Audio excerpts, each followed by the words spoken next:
கடந்த சில நாட்களாய் 3 நாட்களாய் தாவீதின் ஜெப அனுபவத்தை தான் நாம் தியானித்து வருகிறோம். இந்த நாளிலும் அதை தான் தியானிக்க போகிறோம். இந்த நாள் செய்தியில் 2 பகுதியாக நம்ம பார்க்கலாம். ஒன்று தாவீதினுடைய கேட்கப்படாத ஜெபங்கள், இன்னொன்று தாவீதின் விருப்பத்தின் அடிப்படையில் வைத்த விண்ணப்பங்கள். ஆமென். இந்த 2 பகுதியை நாம் பார்க்க போகிறோம். ஆமென். எல்லாமே தியானிக்க நமக்கு நேரம் தான் இல்லை. ஆமாம், இன்னும் அநேக ஜெபங்கள் இருக்கிறது. அதனால் இல்லாட்ட இந்த மாதம் ஃபுல்லாகவே தாவீதின் ஜெபம்னே டைட்டில் வச்சுருக்கலாம். ஆமாம், எடுக்க வந்துகிட்டே இருக்குது. கர்த்தர் நல்லவர், கர்த்தர் நம்மோடு கூட இடைபடுவாராக. தாவீதினுடைய கேட்கப்படாத ஜெபங்கள். எதுக்கு இதை சொல்கிறேன்னா, ஆமாம், அவருடைய இருதயத்துக்கு ஏற்றவர்களாக இருந்தாலும் சில ஜெபத்துக்கு பதில் வராது. கேட்கப்படாத ஜெபங்கள்னு சொல்கிறத விட தாவீது நினைச்சபடி பதில் வராத ஜெபம், அதுதான் கரெக்ட். கேட்கப்படாத ஜெபங்கள் சரி கிடையாது. நாம் நினைத்தபடி நமக்கு ஏற்ற பதில் தான் தருகிறார். ஆனால் அதை நம்மால் என்ன செய்ய முடியவில்லை, ஏற்றுக்கொள்ள முடியவில்லை. என்னால் ஏற்றுக்கொள்ள முடியாத எனக்கு ஏற்ற பதில். ஆமென். இந்த மஞ்சக்காமல் எல்லாம் வரும்போது ஒரு ஜூஸ், என்ன ஜூஸ் அது? கிளானல். அது அந்த மஞ்சக்காமலைக்கு ஏற்ற ஜூஸ். ஆனால் அதை நம்மால் ஏற்றுக்கொள்ள முடியாது. அதோ ஒன்றும் வேண்டாம் விடுங்க. இப்போ அந்த கோவிடுக்கு அது என்ன கஷாயம், நிலவேம்பு, இன்னொன்று அது வாயில கூட வரல. அது எப்படியா வாயில போகும்? அது அதற்கு ஏற்றது, ஆனால் நம்மால் ஏற்றுக்கொள்ள முடியாது. இதுதான் நம்ம என்ன சொல்றோம்னா, என் ஜெபத்துக்கு பதிலே வரல. அதுக்கு தாவீதும் விதிவிலக்கு கிடையாது, ஆபிரகாமும் விதிவிலக்கு கிடையாது, பவுலும் விதிவிலக்கு கிடையாது, நாமும். அதில் ஒரு காரியத்தை கேட்கிறார். ஆமென். சங்கீதம் 39 அதனுடைய 4வது வசனம். கர்த்தாவே, நான் எவ்வளவாய் நிலையற்றவன் என்று உணரும்படி என் முடிவையும் என் நாட்களின் அளவு இவ்வளவு என்பதையும் எனக்கு தெரிவி. ஆங்கிலத்தில் எப்படி இருக்கிறது? Lord, make me to know mine end. என் கடைசி என்னைக்குன்னு மட்டும். ஆண்டவரே, நான் எவ்வளவு நாள் உயிரோடு இருப்பேன்னு மட்டும் நீங்க சொல்லிட்டீங்கன்னா அந்த நாட்களை நான் என்ன செய்வேன், எண்ணுவேன். ஆமென். ஆண்டவர் சொல்லவே இல்லை. இருதயத்துக்கு ஏற்றவனுக்கு தன் இருதயத்தில் இருக்கிறதெல்லாம் ஓபன் பண்ணுவார். ஆனா இதை சொல்லல. ஆனா பைபிள்ல ஒருத்தன்ட்ட சொன்னார், எவ்வளவு நாள் நீ வாழ்வேன். யார்கிட்ட?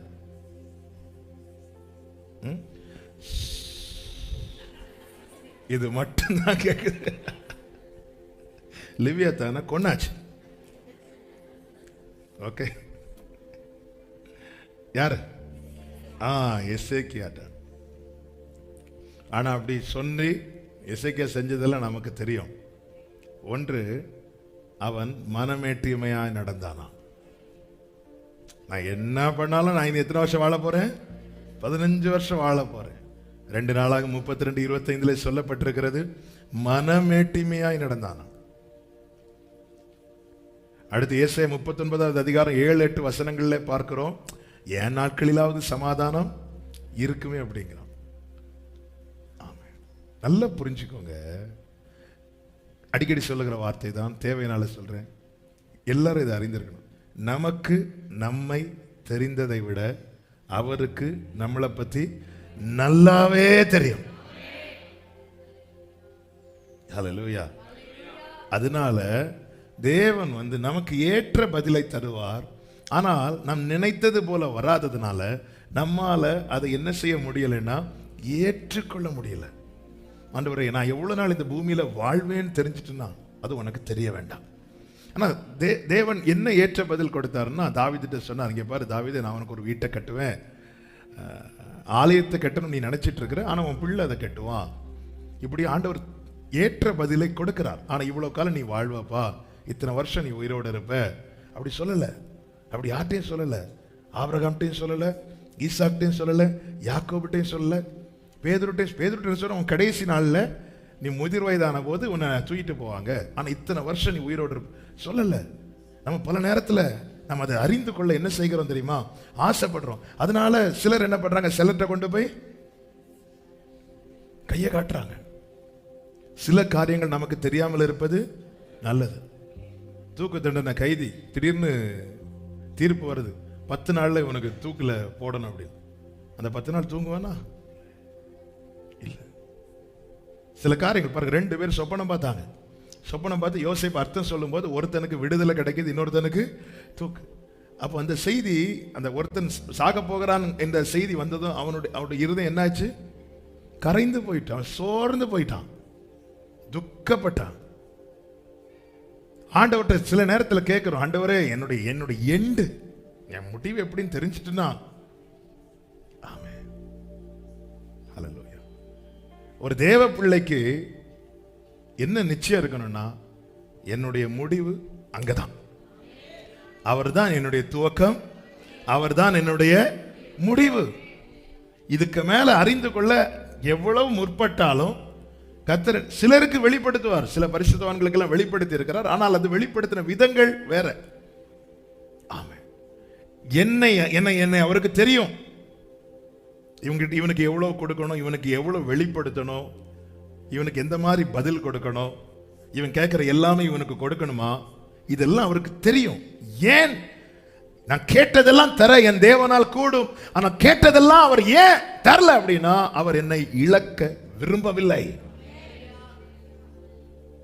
ஹல்லேலூயா. பல நேரத்தில் அவர் நம்முடைய துவக்கத்தை குறித்து பிளான் பண்ணிட்டு இருக்கும்போது நாம் நம்முடைய முடிவை அவரிடத்துல கேட்கிறோம். எலியாவை மாதிரி, போதும் ஆண்டவரே என்னை எடுத்துக்கொள்ள. ஆண்டவர் சொல்ற, எங்க பாரு, எவ்வளவு பெரிய ரோட் போட்டு விட்டுருக்கேன் உனக்கு, எவ்வளவு பெரிய பாதை உனக்கு நான் நியமித்திருக்கிறேன், நீ செல்ல வேண்டிய பிரயாணம் வெகு தூரம் இன்னும் இருக்குப்பா, இனிதான்ப்பா இருக்குது, நீ என்னடா நான் போதுங்கிற. ஹல்லேலூயா. இவ்வளவு காலம் தான் நான் உயிரோடு இருப்பேன் தெரிஞ்சா, நான் நல்லா இருப்பேன்னா, இல்ல நான் கர்த்தருக்குள் இன்னும் உறுதியா இருப்பேன்னா, கர்த்தர் எனக்கு தெரிவிக்க வாய்ப்பு இருக்கிறது. ஆனா அவருக்கு தெரியும் நம்மளை பத்தி. ஆமென். நம்ம எக்ஸாமுக்கு முந்தின நாள் படிக்கிறவங்கன்னு அவருக்கு நல்லாவே, ஒரு வருஷம் படிக்க மாட்டாங்க. கேட்டா எங்களுக்கு ஸ்டடி லீவ் உண்டு. ஸ்டடி லீவ்ல படிக்கலையா? ஸ்டடி லீவ் எங்களுக்கு 3 நாள் இருக்கு. 3ஆவது நாள் தான் உயிர் தழுதல். ஆனா எக்ஸாம் வேலையில் தான் உங்களுக்கு அடக்கமே நடக்கும். ஒண்ணுமே புரியலையே, எல்லாம் இங்க மேடம் இது அவுட் ஆஃப் சிலபஸ் நினைக்கிறேன்.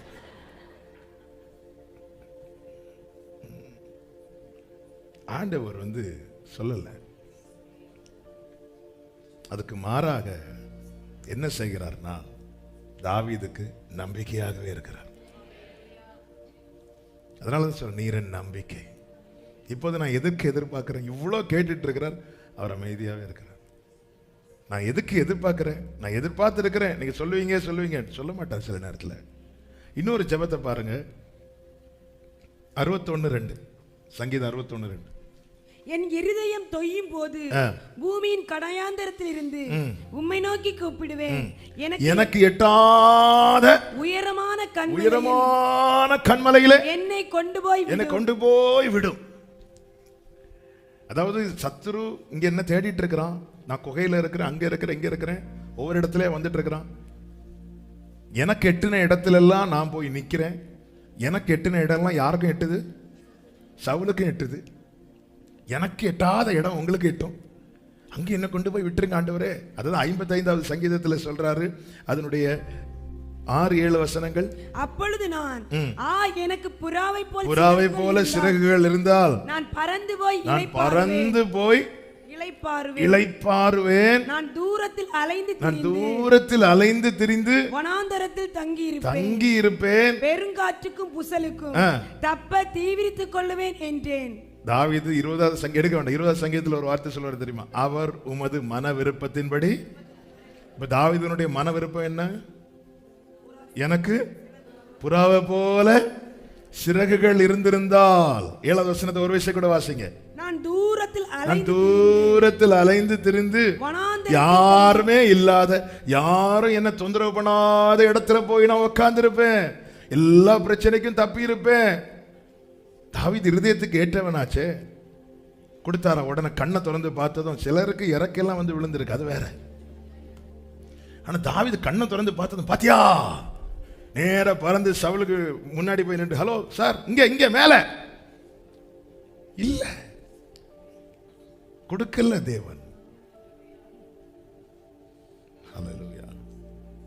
பல நேரத்தில் நாம கூட அப்படிதானே ஏங்குறோம். ஆண்டவர், இங்கிருந்து மட்டும் என்னை எப்படியாவது வெளியே கொண்டு போயிட்டீங்கன்னா, கொண்டே போக மாட்டார்.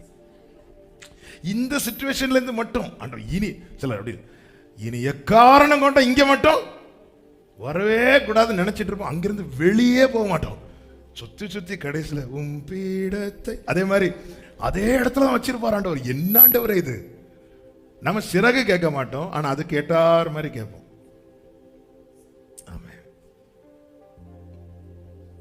ஆனா கர்த்தர் இங்கே எப்படி அவனுக்கு பதில் கொடுக்கிறார்னா, கர்த்தர் மேல் உன் பாரத்தை அவர் உன்னை, சவுல் பக்கத்துல தான் நீ நிற்ப, ஆனா அவன் கைக்கு உன்னை எட்ட விட மாட்டேன்.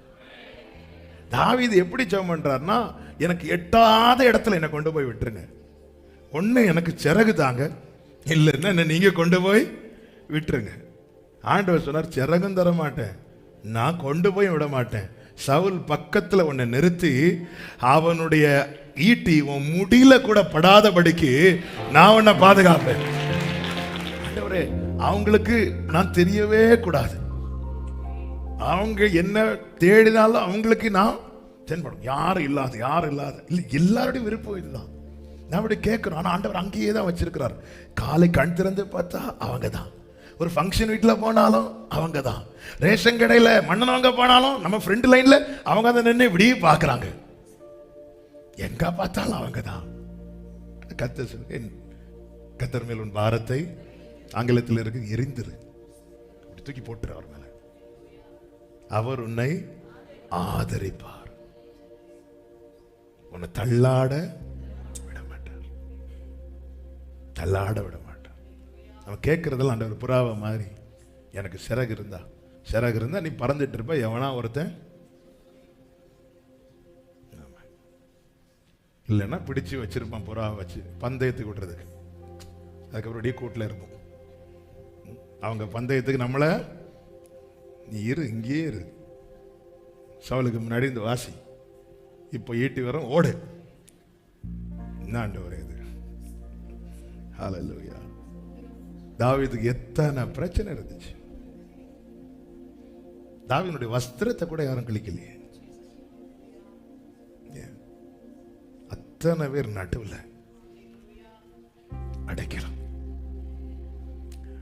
நாங்கள் ஆராதிக்கிற தேவன் எங்களை தப்புவிக்க வல்லவராக இருக்கிறார் என்று சொல்லும் போது அவர்கள் ஒருவேளை நினைத்திருப்பார்கள், சாத்ராக் மேஷாக் ஆபேத்நேகோ என்ன நினைச்சிருப்பாங்கன்னா, ஒன்று ராஜாக்கு மனசு ஆண்டவர் மாற்றுவார், இல்லைன்னா இந்த தீ எல்லாத்தையும் அணைச்சு போடுவார். ஆனா தீ 7 மடங்கு அதிகமாகுது, ராஜாவின் மனமும் இருக்குது. அப்ப அந்த இடத்துல நம்முடைய நம்பிக்கை ஆட்டம் கொடுக்குது இல்ல. அதனாலதான் அவங்க ஃபர்ஸ்ட், அவங்க தப்புவியாம போனாலும் எல்லாத்துக்கும் ரெடி. ஆனா சாத்ராக் மேஷாக் ஆபேத்நேகோ கூட நினைச்சிருக்க மாட்டாங்க. அப்படி அவங்க நினைச்சிருந்தாலும் எப்படி நினைச்சிருப்பாங்கன்னா, ஒண்ணு ராஜாவுடைய மனசை அந்த கடைசி கிட்ட போனதும் வேண்டாம் விடு அப்படி சொல்லுவார் நினைச்சிருப்பாங்க, இல்லைன்னா இந்த தீபம் திடீர்னு அணைஞ்சு போயிடும் இப்படி. ஆனா இங்க எல்லாமே தலைகீழா தான் நடக்குது, ஏற்கனவே இருந்ததை விட பல மடங்கு அதிகமாகுது. ஆனா அவர்களுடைய ஒரு முடி கூட கருகலேன்ல கரிஞ்ச ஸ்மெல்லு கூட வரல. சில நேரத்துல ஒரு தேவ பிள்ளைக்கு சொல்லுகிற வார்த்தை இதுதான், அக்கினிக்குள்ளே தான் தேவன் சில நேரத்துல அடைக்கலத்தை வைத்திருப்பார். உனக்கு அடைக்கலம் வெளியே இல்லை, உனக்கு அடைக்கல. ஆண்டவரே, இது நெருப்பு, ஆண்டவரே இந்த சூழ்நிலை என்பது நெருப்புப்பா, எரியுதுப்பா, தாங்க முடியாதுப்பா, இதுக்குள்ளதான் உனக்கு அடைக்கலாம். சில சிச்சுவேஷனை விட்டு, ஆண்டவரே நான் எவ்வளவு நாள் ஜெபம் பண்ணிட்டு இருக்கிறேன், என்னதுல இருந்து வெளியே கொண்டு வாங்க, இதை நான் பார்க்கவே விரும்பல, இங்க நான் இருக்கவே விரும்பல, என்னை எவ்வளவு வருஷமா நான் ஜெபம் பண்ணிட்டு இருக்கிறேன், எவ்வளவு வருஷம் ஜெபம் பண்ற, இன்னும் இருக்கிறேன், அதுக்குள்ளதான் கர்த்தர் உனக்கு அடைக்கலத்தை வைத்திருக்கிறார். ஹல்லேலூயா.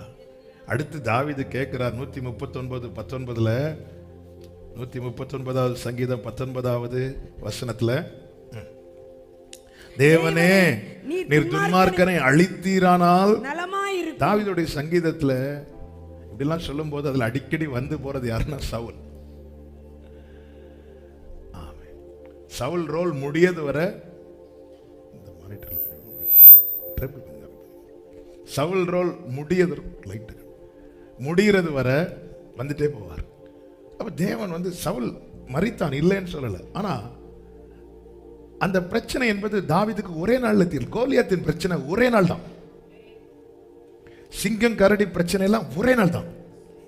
ஆனா சவுலின் பிரச்சனை என்பது 2 சாமுவேலின் புஸ்தகம் அதனுடைய 3வது அதிகாரம் 1வது வசனத்தில் இப்படி சொல்லப்பட்டிருக்கிறது, சவுலின் குடும்பத்திற்கும்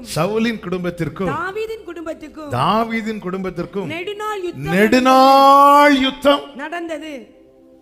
கோலியாத்துக்கும் தாவீதுக்கும் ஒரு நாள் யுத்தம் நடந்தது. சவுலின் குடும்பத்துக்கும் தாவீதின் குடும்பத்துக்கும் நெடுநாள் யுத்தம். இதுதான் புரிய மாட்டேங்குது. அதான் ஆண்டவரே, கோலியாத்து பிரச்சனை ஒரே நாள்ல தீர்ந்துட்டு, சவுலின் பிரச்சனை ஆண்டவரே போயிட்டே இருக்குது. ஆண்டவரே, அப்போ ஆண்டவரே அழித்தீங்கன்னா நலமா இருக்கும். சில நேரத்தில் நம்ம டைரக்டா சொல்லாட்டாலும் நம்ம ஜெபத்தை கொஞ்சம் ஆராய்ந்து பார்த்தா நிறைய பேரை போட்டு தள்ளுற மாதிரி தான். ஆண்டவரே இனி நான் இவங்களை பார்க்க கூடாது, அதன் அர்த்தம் என்ன?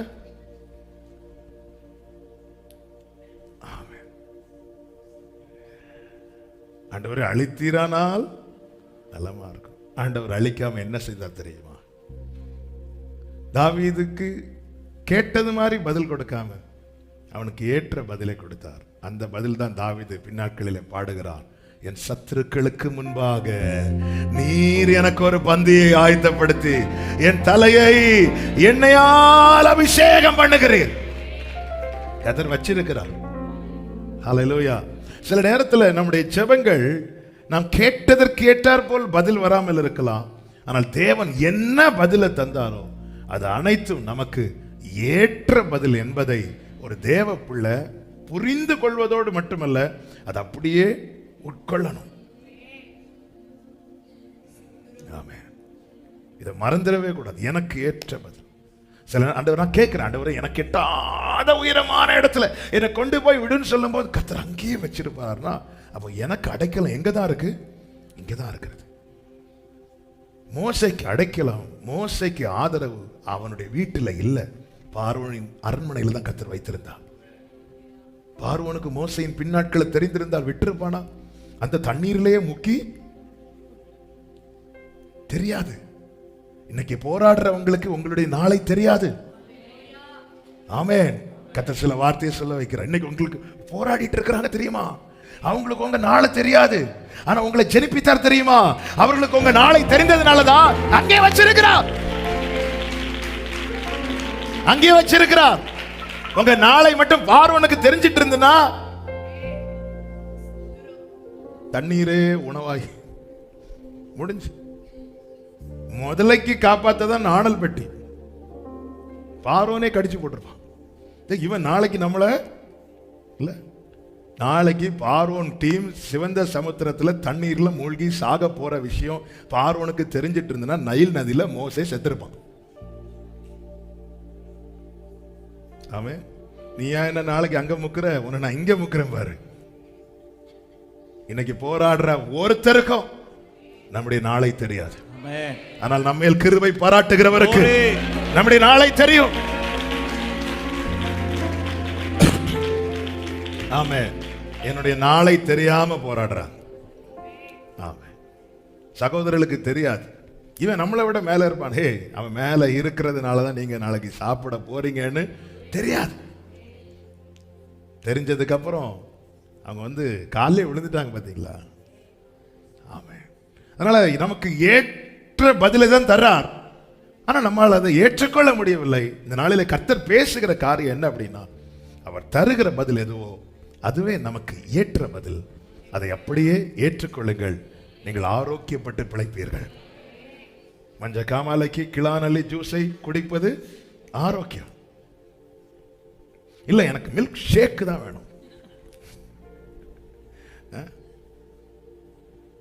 அது சில இதெல்லாம் ஏற்றுக்கொள்ள முடியாது, ஏற்றுக்கொள்ள முடியாது. ஆரம்பத்தில் சிலதெல்லாம் கொஞ்சம் கசப்பாக தான் இருக்கும், ஆனால் அதை உட்கொள்வதனால ஆரோக்கியம், பேலன். ஹல்லேலூயா. பாருங்கள், எசேக்கியேல் 3வது அதிகாரத்தில் அப்படிதானே இருக்கு. 3வது அதிகாரம், சரி 2வது அதிகாரத்தின் 9-10 வாசியுங்கள். அப்பொழுது இதோ என்னிடத்திற்கு நீட்டப்பட்ட ஒரு கையை கண்டேன். அந்த கையிலே ஒரு புஸ்தக சுருள் இருந்தது. அவர் அதை எனக்கு முன்பாக விரித்து அதில் உள்ளும் புறம்பும் கர்த்தருடைய கையில ஒரு புஸ்தகம், அதற்குள்ளே எனக்காய் எழுதப்பட்ட வார்த்தைகள், புலம்பல்கள் இருந்தது, தவிப்பு இருந்தது, ஐயோ இருந்தது. அப்படியே பார்த்துட்டு இருக்கும்போது 3:1 வாசிங்க. பின்பு அவர் என்ன நோக்கி, மனுபுத்திரனே நீ என்ன காண்கிறாயோ, அதாவது உனக்கு இப்போ நான் என்ன கொடுக்கிறேனோ அதை புசி.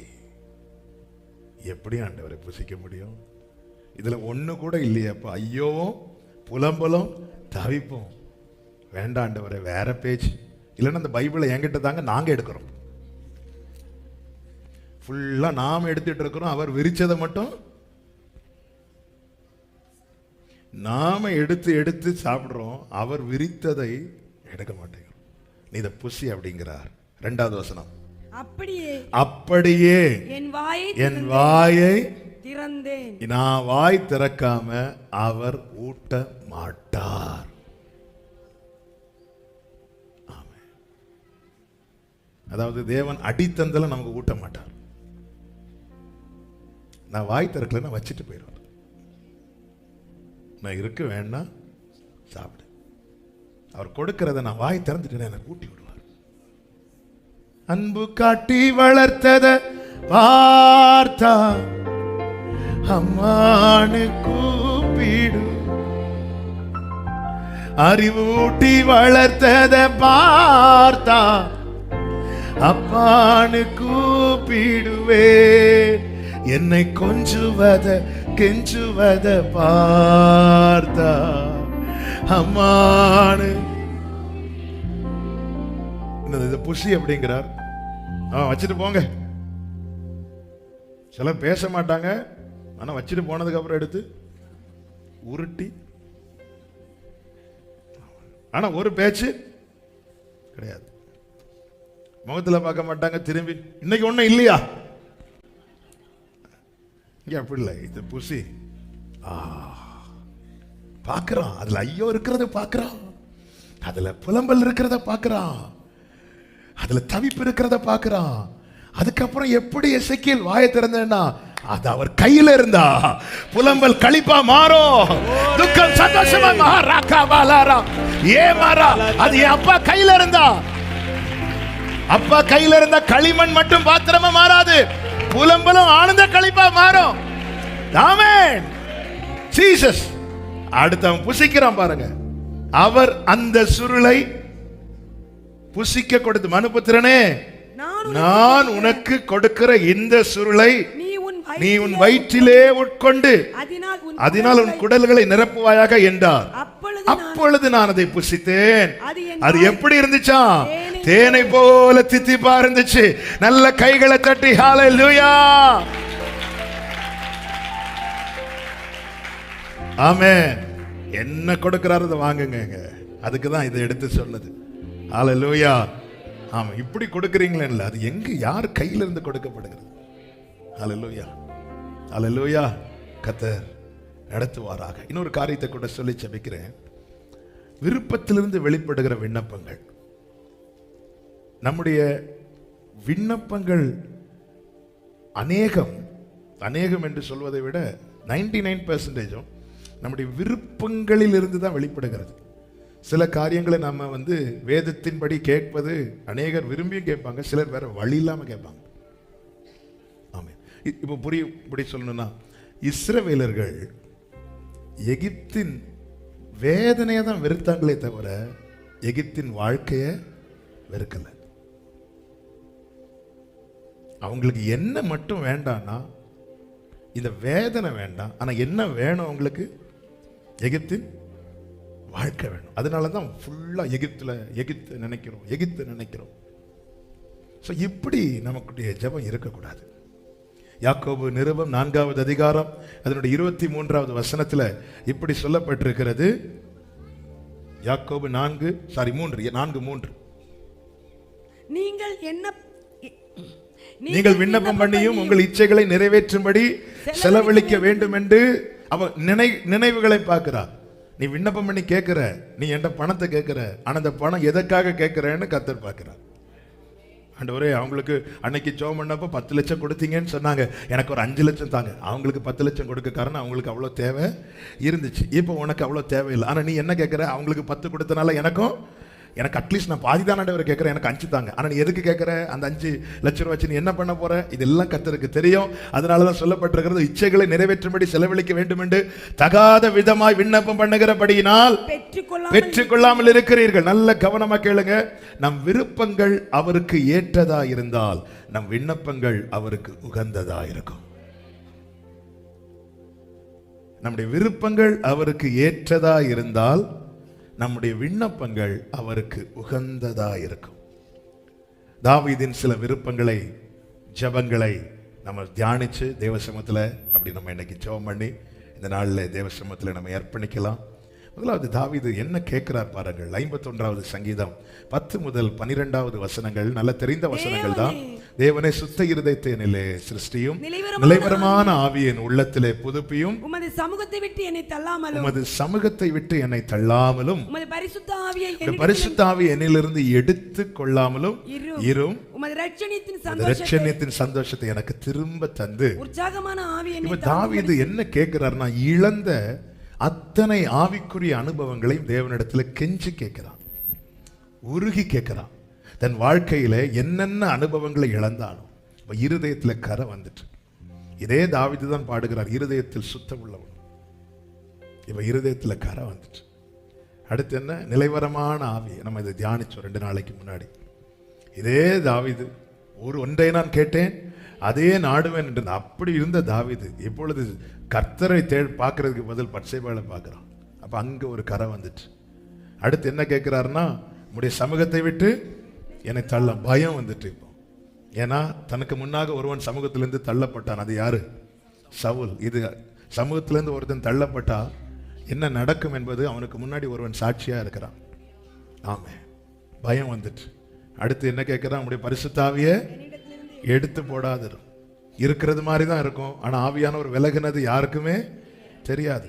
கர்த்தர் சவுலை விட்டு விலகினதும் பொல்லாத ஆவி அவனை விடுச்சிட்டு. இதெல்லாம் அவன் கண்ணு முன்னாடி இருக்குது. அடுத்து என்ன கேட்கிறார்னா, இரட்சணியத்தின் சந்தோஷத்தை. இரட்சணியத்தின் சந்தோஷம் ஒருவனுக்கு நஷ்டமானதுனாலதான் அவன் எந்த சந்தோஷத்தை தேட ஆரம்பிச்சிட்டான்? பாவ சந்தோஷத்தை. ஆண்டவர் உற்சாகமான ஆவி. இப்படி ஆண்டவர்கிட்ட எதுக்கு கேட்கிறான்னா, நிலை நிற்க, தேவ சமூகத்தில் நிலை நிற்க.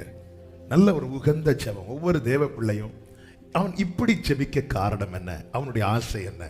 தாவீதினுடைய விருப்பம் என்ன? அடுத்த வசனத்தை வாசிங்க. 13.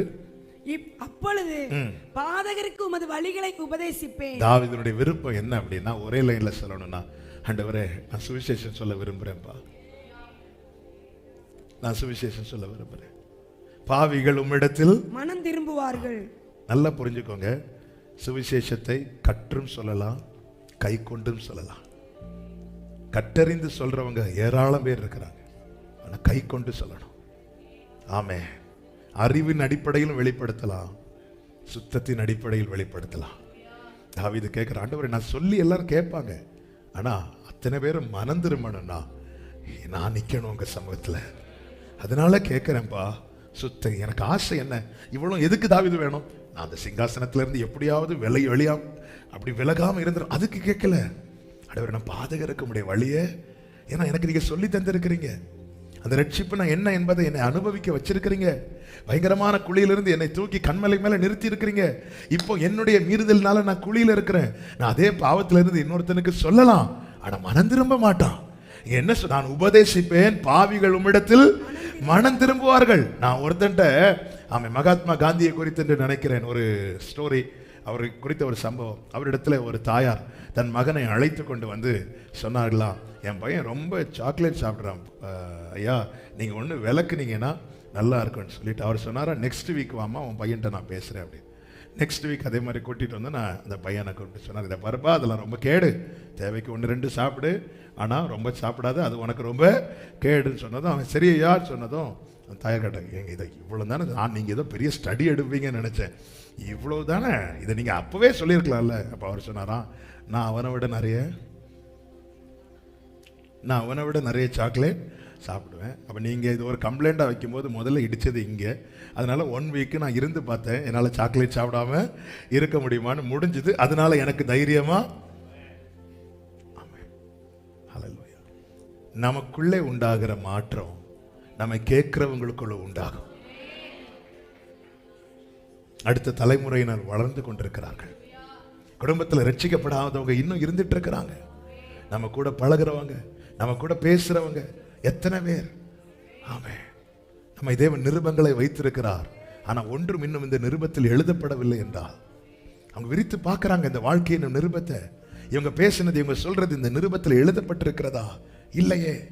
அப்படி இல்லாமல் இருந்திருந்தா ஆமென், வழி தப்பி போகிற அப்சலோமாய் அல்லவா அடுத்த தலைமுறை காணப்படும்.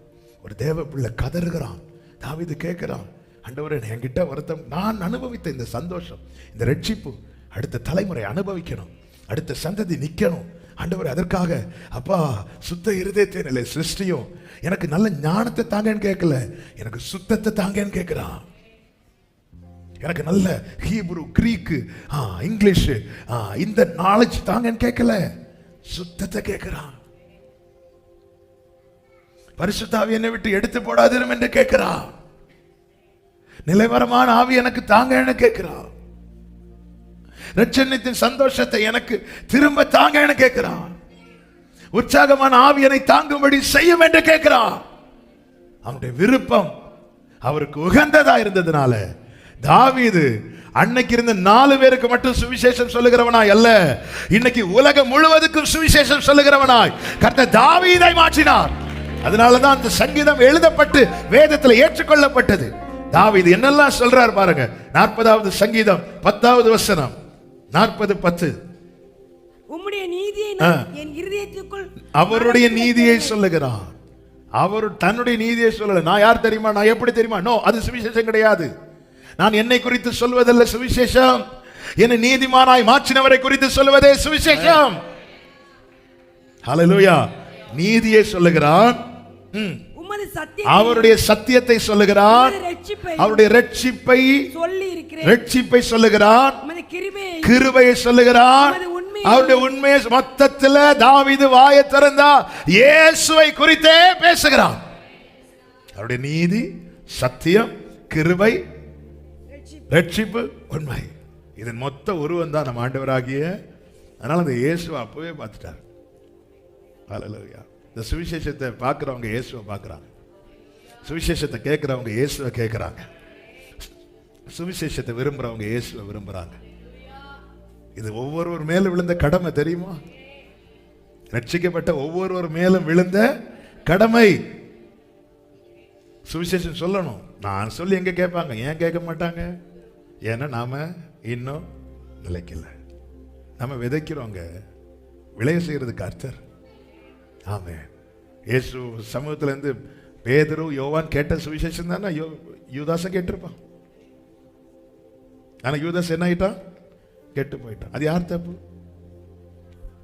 அவர் கையில இருந்து அவனை கீழே விடல, அவன் இறங்கி போயிட்டான். விளைய செய்கிறது கர்த்தர். ஆமா, ஐயோ நான் சொல்லி இப்படி ஆயிட்டு அதை நினைச்சு ஓடி போன. அதனால தான் ஒரு தேவ மனிதர் ஹாஸ்பிட்டலில் போய் வெரி சிக்காக இருக்கிறவங்க தலையில் கை வச்சு ஜெபம் பண்ணுவாராம். ஜெபம் பண்ணும்போது ஒருத்தன் கேட்டாங்களாம், நீங்கள் இப்படி ஜெபம் பண்ணி 2 பேரும் இறந்துட்டாங்க. இறந்ததுக்கப்புறம் நீங்கள் இப்படி ஜெபம் பண்ணிட்டே இருக்கிறீங்க, இன்னைக்கு ஒரு 8 எத்தனை பேர் ஜெபம் பண்ணியிருக்கீங்க? இன்னும் ஒரு 10 பேர். இந்த 10 பேர் இறந்துட்டாங்கன்னா என்ன பண்ணுவீங்க? 11வது ஆள் தலையில் கை வச்சு, அது என் கடமை. ஆமாம், ஆண்டவர் நான் ஜெபம் பண்ணேன் அதனால எப்படியாவது, அப்படி இல்லை, என் மேல் விழுந்த கடமையை நான் செய்கிறேன். விளைய செய்கிறது கர்த்தர். ஆனா அதை நான் உண்மையா செய்யணும்னா எனக்கு என்ன தேவைன்னா சுத்த இருதயம். நான் கொடுக்கிறத நல்லா கொடுத்துரும். வாங்கி புசிக்கிறது புசிக்காதது அவன்கிட்ட இருக்கு. ஆண்டவர் துணிக்கு அவன் கையில தோய்த்து கொடுக்கிறார், வாங்கிட்டு ஓடிட்டான் யூதாஸ். நான் கொடுக்கிறது அவனுக்கு கரையில்லாம கொடுக்கணும், சுத்தமா கொடுக்கணும், அவன் தெளிவா கொடுக்கணும், நல்லதை கொடுக்கணும்.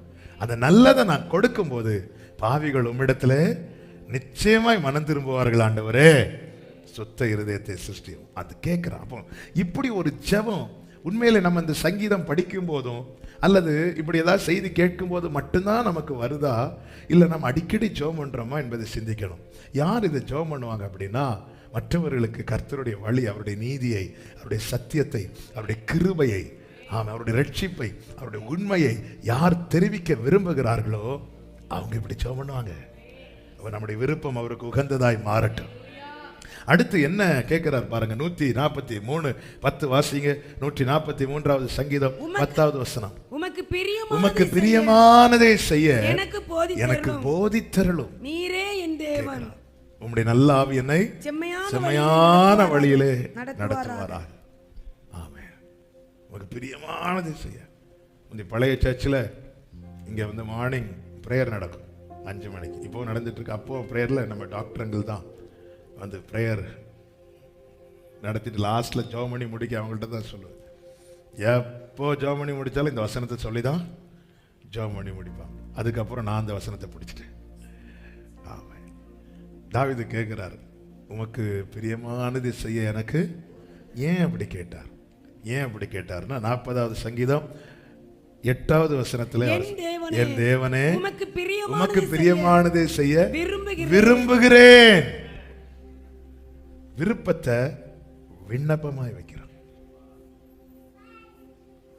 என்ன விரும்புறோம்? அவருக்கு ஏற்றதை விரும்புறோமா? அவருக்கு ஏற்றதை விரும்புறோமா? நீங்க அவருக்கு ஏற்றதை விரும்பினா அதை தைரியமா விண்ணப்பமா வைங்க. உங்களுடைய விருப்பங்கள் அவருக்கு ஏற்றதா இருக்குமானால் உங்கள் விண்ணப்பங்கள் நிச்சயமாய் சொல்லுகிறேன் அவருக்கு உகந்ததா இருக்கும். அல்லேலூயா.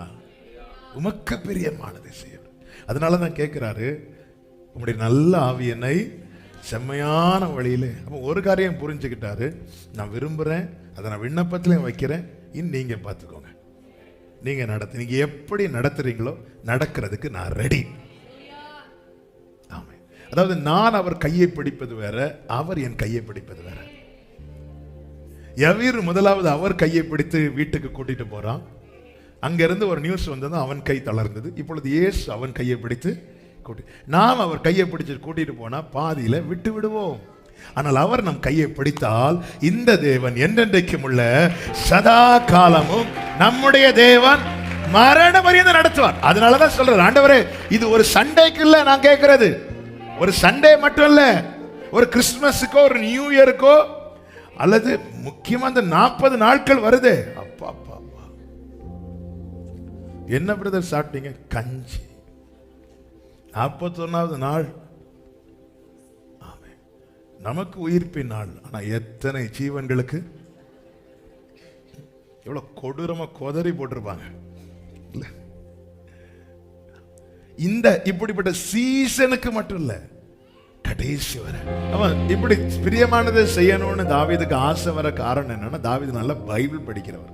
அதனாலதான் அந்த வசனத்துல சொல்ல முடியும், நியாயப்பிரமாணம் என் உள்ளத்திற்குள் இருக்கிறது, உள்ளே இருக்குது. அப்போ வசனம் நல்லா படிக்க படிக்க, ஐயோ அப்படி செய்யணுமே செய்யணுமே. அதனால பைபிள் ஆண்டவருக்கு பிரியமானதை செய்யணும்னு முதல்ல விருப்பம் வரணும்னா பைபிள் படிங்க. நீங்கள் நல்லா பைபிள் படிச்சிங்கன்னா ஆண்டவரை உங்களை நான் எனக்கு வேதனைப்படுத்தக்கூடாது. படிக்க படிக்க அந்த விருப்பம் வந்து நம்மளை இருக்க விடாமல் விண்ணப்பமாக வைக்க வைக்கும். இந்த பிள்ளைங்களை திருவிழா கடைக்கெல்லாம் கூட்டிகிட்டு போய் பாருங்க, நம்ம கூட அமைதியாக வந்துட்டா போவாங்க. இல்லை, ஏதாவது டாய் ஷாப் கூட்டிகிட்டு போங்க, இங்கேருந்து டேடி எனக்கு இந்த ஒரு டாய் வாங்கி கொடு, அந்த டாய் வாங்கி கொடுக்க தான் கூட்டிருப்போம். அதை பார்த்தோன்னா அடியுது அடியாது அடியுது. ஏன்னா அந்த விருப்பம் வந்து இருக்க விடாம கேட்க வைக்குது. நம்ம என்ன விரும்பி என்ன கேட்டுட்டு இருக்கிறோம்?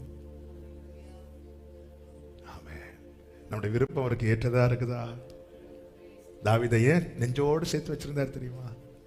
அவன் விரும்புனதெல்லாம் வெள்ளியோ பொண்ணோ அல்ல, உங்களுக்கு பிரியமானதை செய்யணும், உங்களுக்கு பிரியமானது செய்யும். நம்ம என்ன விரும்புறோம்? ஆமென். நேரம் போகிறதுல நான் சொல்லி முடிக்கிறேன். நான் செபிக்க விரும்புகிறேன். 2-3 வார்த்தைகளை கூட சொல்லி நான் செபிக்கிறேன். அடுத்து தாவீதினுடைய விருப்பத்தை பாருங்க. தாவீதினுடைய விண்ணப்பம் 143:8 வாசிங்க. அதிகாலையில் உமது கிருபையை கேட்கப்படும். அதிகாலையில் உம் கிருபையை கேட்கப்படும். அதை நான் இப்படி சொல்ல விரும்புகிறேன். ஒரு நாளை துவங்கும் போது நான் கேட்கிற முதல் சத்தம் உங்க சத்தமா இருக்கணும் ஆண்டவரே. நம் ஒரு நாளிலே கேட்கிற சத்தத்தின் அடிப்படையில் தான் நாம் அந்த நாளை தைரியமா எதிர்கொள்ள போகிறோமா தளர்ந்து போகிறோமா என்பது இருக்கு. அதனால் ஆண்டவரே, காலையில் எழும்பினதும் என் மனைவியின் சத்தம், என் புருஷனின் கொரட்டை சத்தம், பிள்ளையின் சத்தம் எத்தனை பேர் இருக்கட்டும் ஆண்டவரே, காலையில் எழும்பும் போதே என் காதுல கேட்கிற முதல் சத்தம் என் மேய்ப்பரின் சத்தம், என் மீட்பரின் சத்தம், என் பிதாவின் சத்தம். ஏன் இப்படி கேட்கிறாரு? 119 140 சொல்லி இருக்கிறார், உமது வார்த்தை மிகவும் புடமிடப்பட்டது, உமது அடியேன் அதில் பிரியப்படுகிறேன். இன்னைக்கு காலையில் எழும்பினதும் நம்ம மொபைல்ல தானே பார்க்கிறோம், யார் மெசேஜ் பண்ணியிருக்கிறாங்க. அவர் சொல்றார், நான் ஏன் இப்படி ஜெபம் பண்றேன் தெரியுமா, எனக்கு அவ்வளோ பிடிக்குது ஆண்டவரே உடைய வார்த்தைகள். அடுத்து சொல்றார் பாருங்க, 140 வாசிங்க. அதே 119 140 உமது வார்த்தை மிகவும் புடமிடப்பட்டது. 147 அதிகாலையில் நான் எழுந்து சத்தமிட்டேன், உம்முடைய வசனத்துக்கு காத்திருக்கிறேன். கத்துறாரு, ஆண்டவரே இன்னைக்கு இன்னும் பேசல, நான் உம்முடைய அற்புதத்துக்கு காத்திருக்கிறேன்னு சொல்லல, வார்த்தைக்கு. அதனால கேட்கிறார், அதிகாலையிலே உமது கிருபையை கேட்கப்படும். என்கிட்ட நீங்க பேசுறீங்க தெரியுமா, அதுதான் எனக்கு நீங்க பாராட்டுகிற கிருபை. ஹல்லேலூயா. ஆண்டவரே, என்கிட்ட நீங்க பேசுறீங்கல்ல, அது நீங்க எனக்கு பாராட்டுகிற, அதுதான் நான் ருசித்த அருமையான கிருபை. தேவ பிள்ளைகளே, நாம் ருசித்த கிருபைகளில் எது அருமையான கிருபைனா, பைக்ல போயிட்டு இருந்த என்ன கார்ல போக வச்சாருன்னு சொல்லக்கூடாது, அது கிருபை, தேவன் கிருபை செய்தார். ஆனா என்கிட்ட ஒரு நாள் கூட என் அப்பா பேசாம இருந்ததே கிடையாது, தினமும் என் கூட பேசுறார். ஹல்லேலூயா. ஆண்டவரே, டெய்லி கேட்க பண்ணுங்கப்பா. அடுத்து ஜெபம் பண்றார் பாருங்க, 69வது சங்கீதம் 5-6 வசனங்கள். வேகமா 2 வசனங்களை வாசிங்க. தேவனே, நீர் என் புத்தியினத்தை அறிந்திருக்கிறீர், என் குற்றங்கள் உமக்கு மறைந்திருக்கவில்லை. சேனைகளின் கர்த்தராகிய ஆண்டவரே, உமக்காக கொஞ்சம் பேர் காத்திருக்கிறாங்க தெரியுமா, அவர்கள் என் நிமித்தம் வெட்கப்பட்டு போகாதிருப்பார்களாக. தேவனே, உம்மை தேடுகிறவர்கள் என் நிமித்தம் நானும் அடையாதிருப்பார்களாக. புரியும்படி சொல்லணும்னா, ஆண்டவரே, என் குடும்பத்துல நான் தான் முதல்ல உங்களை தேடினேன், அதுக்கப்புறம் நான் தேடுறத பார்த்து என் வீட்டில் இருக்கிற எல்லாரும் வந்துட்டாங்க. இவன் ஏன் புத்தினத்தின் நிமித்தம் அவங்க வெட்கப்படுற மாதிரி ஒரு காரியம் நடந்துடக்கூடாது. நோவா கிட்ட தான் கர்த்தர் பேசினார், பிள்ளைங்களெல்லாம் கூட்டிட்டு வா, நான் ஒரு விஷயத்த சொல்ல, எல்லாம் செய்யுங்கன்னு சொல்லல. நோவா சொன்னதை வச்சு தான் பிள்ளைங்க எல்லாம் இப்போ பேழை கட்டுறாங்க. இப்போ அந்த இடத்துல மட்டும் மழை வராம இருந்திருந்தா, அப்ப நோவாவின் நிமித்தம் அவங்க எல்லாம் என்ன ஆயிருப்பாங்க, வெட்கப்பட்டிருப்பாங்க. பேழை கட்டிட்டு பேழைக்குள்ளே உட்காந்துருந்து, பேழைக்குள்ளே இருந்து ஒரு மழையும் வரல, வெளியே இருக்கிறவங்களாம் ஜாலியா இருக்கிறாங்க. கொஞ்சம் கழிச்சு வெளியே ஒரு கருப்பு கொடி, நோவா மரித்து விட்டார். அடுத்து நோவாவின் மனைவி இப்படி இருந்திருந்தா அந்த பிள்ளைங்களுக்கெல்லாம் வெளியே தலை காட்ட முடியுமா? வெட்கப்பட்டிருப்பாங்களே. அப்பா, என்கிட்ட சில குறைகள் இருக்கலாம், என்கிட்ட சில குற்றங்கள் இருக்கலாம், ஆனா நான் உண்மை நோக்கி கூப்பிடுறது நிமித்தமா என் பிள்ளைங்களும் இப்போ உண்மை நோக்கி கூப்பிட ஆரம்பிச்சுட்டாங்க, என் குடும்பம் உண்மை தேட ஆரம்பிச்சுட்டு, ஆண்டவரே, உமக்கு காத்திருக்கிறவர்கள், உண்மை தேடுகிறவர்கள் என் நிமித்தமாக, என்னுடைய புத்தியினத்தின் நிமித்தமாக, என்னுடைய அறிவின்மை நிமித்தமாக, என்னுடைய மீறுதலின் நிமித்தமாக அவங்க வெட்கப்பட்டுற கூடாதுப்பா. ஹல்லேலூயா. இப்படி ஒருத்தன் ஜெபம் பண்றானா, அவனுடைய விருப்பம் எதுவா இருக்கும் தெரியுமா? எப்படிப்பட்டவங்களுக்கு இப்படி ஜெபம் பண்ண முடியும்? அது மாத்திரம் இல்ல, அவன் நாம் காத்திருக்கிறது, அவன் நாம் தேவனுடைய வார்த்தையை படித்து காத்திருக்கிற நம்முடைய நம்பிக்கையும் நம்முடைய தைரியத்தையும் பார்த்து அந்த பாதையில் வருகிற அநேக நம் நிமித்தம் காத்திருப்பாங்க. ஓகே, காத்திருக்கிறாங்க, அவங்களே காத்திருக்காங்க. இத்தனை வருஷம் இவங்க காத்திருக்கும் போது நம்ம ஏன் காத்திருக்க கூடாது? அப்ப அந்த இடத்துல எது அவங்களுக்கு பலனா இருக்கணும், நமக்கு தேவன் செய்கிற நன்மை, அது நிமித்தம் அவங்களுக்கு இன்னும் அந்த பலன், தாவீது, ஆண்டவர் உமக்கு காத்திருக்கிறவர்கள் என் நிமித்தம் வெட்கப்படக்கூடாது, என்னுடைய புத்தியினும் எல்லாத்தையும் தயவு செய்து மன்னிச்சிருங்க ஆண்டவரே. இப்படி செபிக்க காரணம் அவருடைய ஏக்கம், அவருடைய ஆசை எப்படிப்பட்டதா இருந்திருக்கிறது. ஆமென். 40வது சங்கீதம் 16வது வசனம்.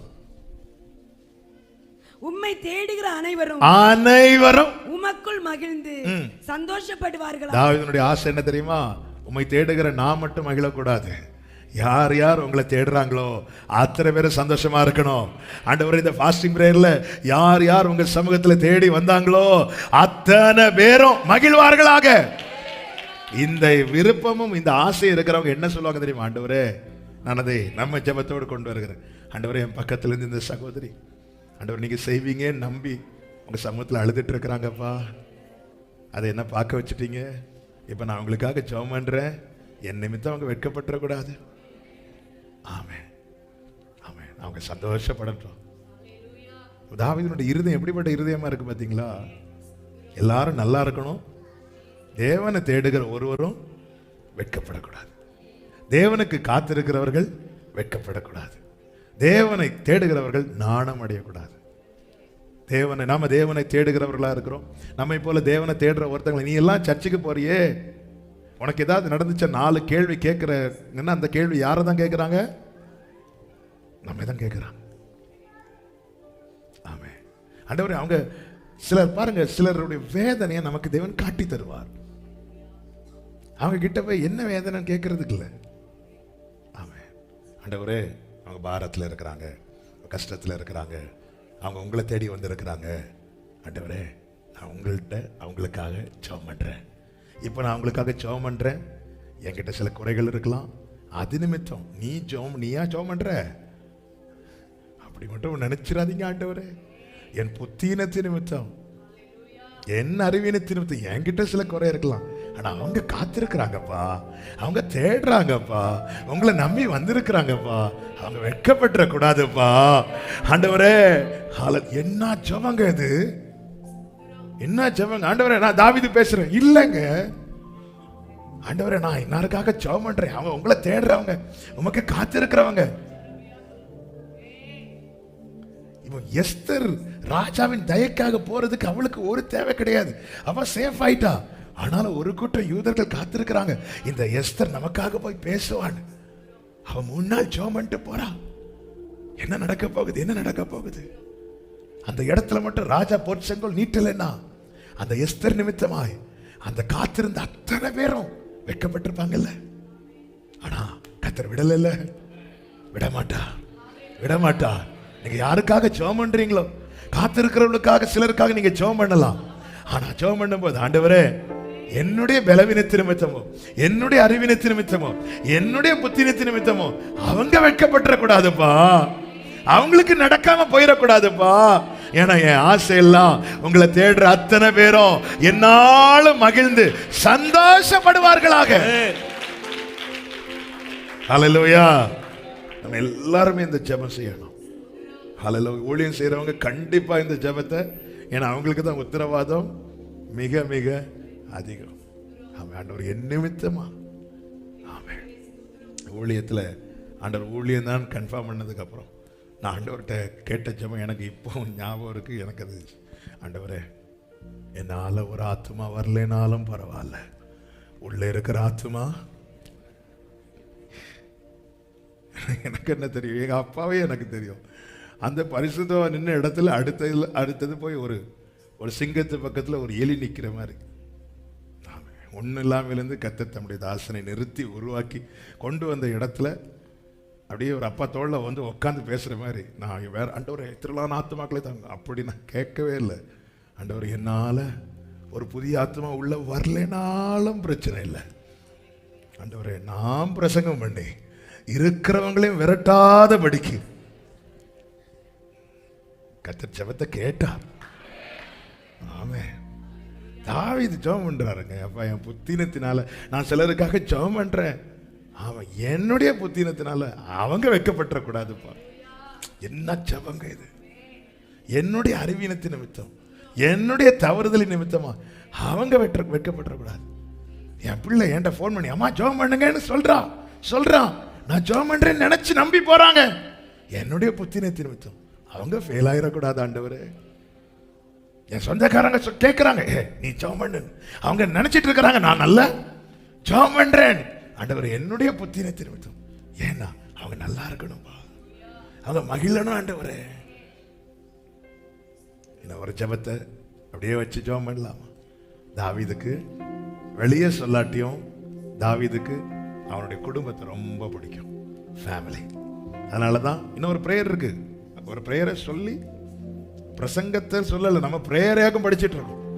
இங்கே பிரேயர்னு சொன்ன 1 மணிக்கு பிரேயர்னு சொன்னாலே நம்ம கை ஆட்டோமேட்டிக்காக என்ன செய்யுது? ஆமாம், நம்ம கை பைபிளை மூடுது, இலைய விரிக்குது. அது அந்த அப்படி பழகுறனால சில புதிய காரியங்களை கர்த்தர் செய்வாராக.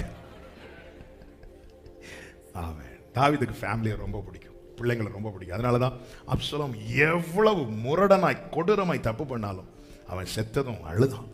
என்ன சொல்லி அழுதான்? உனக்கு பதில். அவன் நம்ம இருதயத்தை அவர் அறிகிறாருங்க. ஆனால் சில காரியத்தை தாவீது கேட்க மாட்டார், நாமளும் கேட்க மாட்டோம். ஆனால் ஆண்டவர் சொன்னேன், உனக்கு நான் வீட்டெல்லாம் கட்டுவேன், இல்லை ரைட் எனக்கு தெரியுது. ஆனால் தாவீது சொன்னார், ஆண்டவரே நீர் உமது அடியேனை அறிவீர். எனக்கு இப்போ மன தைரியம் கிடைச்சிட்டு, மன தைரியம் கிடைச்சிட்டு. என்ன தைரியம்? இனி நான் கண்ணை மூடினாலும் பரவாயில்ல, அப்ப பார்த்துப்பார். இதுதான் ஒரு தேவ பிள்ளைக்கு மன தைரியம். எனக்கு இப்ப மன தைரியம். 2 சாமுவேல் 7வது அதிகாரத்தில் சொல்ற வார்த்தை கேளுங்க. 2 சாமுவேல் 7வது அதிகாரம், கர்த்தருக்கு மகிமை உண்டாவதாக, அதனுடைய 27வது வசனம். உனக்கு வீடு கட்டுவேன் என்று இஸ்ரவேலின் தேவனாகிய சேனைகளின் கர்த்தராய் இருக்கிற நீர் உமது அடியானின் செவிக்கு வெளிப்படுத்தினீர். ஆகையால் உம்மை நோக்கி இந்த விண்ணப்பத்தை செய்ய உமது அடியனுக்கு மன தைரியம். குடும்பத்தை குறித்து ஆண்டவர் ஒரு நல்ல வார்த்தையை வாக்குத்தத்தமா கொடுத்ததும் நல்லா புரிஞ்சுக்கோங்க. தாவீது எங்கேயுமே குடும்பத்தை குறித்து கேட்கல இதுக்கு முன்னாடி. ஆனா மனசுல இருந்தது கர்த்தருக்கு கேட்டிருக்கு. பாத்தீங்களா? வேற எதுவுமே அவர் என்னதான் மற்றவங்க காது கேட்க தாவீது சொன்னதெல்லாம் கர்த்தருக்கு வீட்டை கட்டணும், கர்த்தருக்கு ஆலயத்தை கட்டணும், இப்படிதான். தாவீது யாரையும் கூப்பிட்டு எனக்கு ஒரு வீட்டை கட்டு கேட்கல. ஆனா உள்ள எங்க நல்ல தகப்பனுங்க. ஆமா, சொல்லிட்டு நாம எல்லாம் ஒரு சின்ன ஏதோ ஒரு வீடு கட்டவோ எந்த ஒரு காரியத்தை செய்யும் போது இதெல்லாம் இப்போ உங்களுக்கு தேவையா இப்படி சொல்லுவாங்க சில. ஆண்டவர் அப்படி இல்லை. ஆண்டவர் நான் கட்டித்தரேன். எவ்வளவு நல்லவர் தெரியுமா? பிள்ளைங்க நல்லா இருக்கணும்னு நினைக்கிறவர், நல்ல வாழ்ந்திருக்கணும். பிரியமானவன் உன் ஆத்மா வாழ்வது போல எல்லாவற்றிலும் தைரியம் கிடைக்குது. ஆண்டவர்கிட்ட ஒரே ஒன்று கேட்கிறான். என்ன கேட்கிறானா? எனக்கு அடுத்து என் பிள்ளை இந்த ஸ்தானத்தில் இருக்கணும், அப்படி இருக்கணும், இப்படி ஒன்றும் கேட்கல. ஒன்னே ஒன்று கேட்கிறாரு. 29வது வசனம். இப்போதும் உமது அடியானின் வீடு என்றைக்கும் உமக்கு முன்பாக இருக்கும்படி அதை ஆசீர்வதித்தரணும். ஆண்டவரே, நான் மட்டும் உங்க முன்னாடி இருக்கக்கூடாதுப்பா. நான் போனாலும் அடுத்த தலைமுறை உமக்கு முன்பாக இருக்கணும். நமக்கு தெரியும், யோசுவா மரித்த பிறகு, இஸ்ரவேலின் பிதாக்கள் மரித்த பிறகு நடந்த காரியம். நியாயாதிபதிகளின் புஸ்தகம் 2வது அதிகாரம் 10 முதல் 13 வரை வேகமாய் வாசிங்க. அக்காலத்தில் இருந்த அந்த சந்ததியார் எல்லாரும் தங்கள் பிதாக்களுடன் சேர்க்கப்பட்ட பின்பு கர்த்தரையும் அவர் இஸ்ரவேலுக்காக செய்த கிரியையும் அறியாத வேறொரு சந்ததி அவர்களுக்கு பின் எழும்பிற்று. இஸ்ரவேல் புத்திரர் கர்த்தரின் பார்வைக்கு பொல்லாப்பானதை செய்து பாகால்களை சேவித்து தங்கள் பிதாக்களை எகிப்திலிருந்து புறப்பட பண்ணின அவருடைய தேவனாகிய கர்த்தரை விட்டு ஜனங்களுடைய தேவர்களாகிய அந்நிய தேவர்களை பின்பற்றி போய் அவர்களை பணிந்து கொண்டு கர்த்தருக்கு கோபமூட்டினார்கள். அவர்கள் கர்த்தரை விட்டு பாகாலையும் அஸ்தரோத்தையும் சேவித்தார்கள். இது நடக்க கூடாது. கர்த்தருடைய வருகை மட்டும் தலைமுறையாய் ஆண்டவரை இந்த சந்ததி உம்மை சேவிக்கணும். அல்லேலூயா. அவர் ஆபிரகாமின் தேவனாய் மட்டும் அறியப்பட விரும்பவில்லை, பையனுடைய தேவனாகவும் பேரப்பிள்ளையின் தேவனாகவும் அறியப்பட விரும்புகிறார். ஆமென். ஒரு தேவ பிள்ளை ஜெபிக்க. அதனால ஆண்டவர் என் விருப்பம் எல்லாம் என் பிள்ளைங்க கர்த்தருடைய சமூகத்தில் இருக்கணும். அல்லேலூயா. இதுதாங்க ஆசை. பிள்ளைங்க கர்த்தருக்குள் இருக்கிறாங்க, நல்லா இருக்கிறாங்க. இந்த ஒரு நிறைவு ஒருவனுக்குள் இருக்கும்போது அவன் நிம்மதியா கண்ண மூடுவான், நிம்மதியா. ஆமென். என் பிள்ளைகள் சத்தியத்தில் நடக்கிறார்கள் என்கிற சந்தோஷத்தை விட வேற என்ன சந்தோஷம் இருக்கிறது? சொத்து சுகம்லாம் வரும் போகுங்க.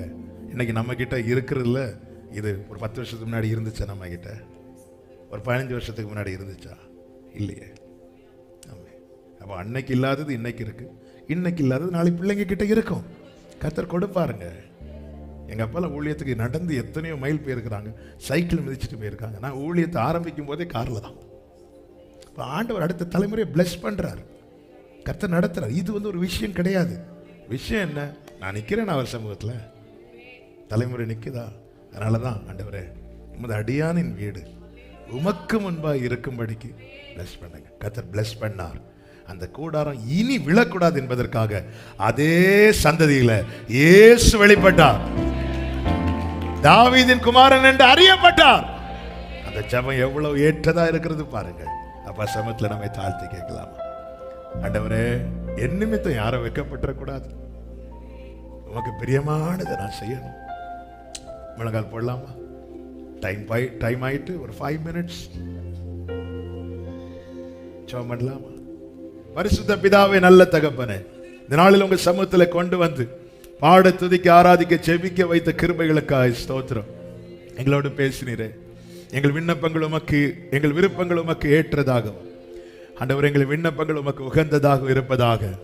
நீர் பதில் அளிக்கிற தேவன். ஆண்டவர், நீர் தருகிற எந்த பதிலும் எங்களுக்கு ஏற்றது. எப்படி எசேக்கியேல் அதை அப்படியே உட்கொண்டு ஆனோம், அதே போல் நாங்கள் அதை உட்கொள்ள, அதன் ஆண்டவர் மேன்மையை அனுபவிக்க கிருபை செய்யும். எங்கள் ஜெபங்கள், எங்கள் விண்ணப்பங்கள் உடைய சமூகத்தில் தூபமாக இருப்பதாக. ஆண்டவரே, அதிகாலையில் உங்கள் கிருபை எங்களுக்கு கேட்க பண்ணுவீராக. ஆண்டவரே, பாதகருக்கு சுவிசேஷத்தை அறிவிக்கத்தக்க எங்களை சுத்தப்படுத்துவீராக. ஆண்டவர், உமக்கு பிரியமானதை செய்ய எங்களுக்கு கற்றுத்தருவீராக. நீரே எங்களை நடத்துவீராக. ஆண்டவரே, உமக்கு காத்திருக்கிறவர்கள் எங்கள் நிமித்தம் வெட்கப்பட்டு போகாதபடி செய்வீராக. ஆண்டவரே, உமது அடியாரின் வீடு உமக்கு முன்பாக இருக்கும்படிக்கு அதை என்றென்றைக்கும் ஆசீர்வதிப்பீராக. அப்படியே ஒவ்வொருவருக்கும் செய்து நாமத்துக்கு மகிமை வர பண்ணு. தொடர்ந்து நாளை நடக்கிற ஜெபத்தை கர்த்தர் பொறுப்படுத்திக் கொள்ளும். எல்லா மகிமை கனம் ஒருவருக்கே செலுத்துகிறோம், இரட்சகர் இயேசு கிறிஸ்துவின் நாமத்தில் பிதாவே, ஆமென். செய்து சொல்லுமே, என் ஆத்துமாவே கர்த்தரை ஸ்தோத்திரி, முழுவதுமே அவருடைய பரிசுத்த நாமத்தை ஸ்தோத்திரி. என் ஆத்துமாவே கர்த்தரை ஸ்தோத்திரி, கர்த்தர் செய்த சகல உபகாரங்களை மறவாதே. ஆமென். ஹல்லேலூயா.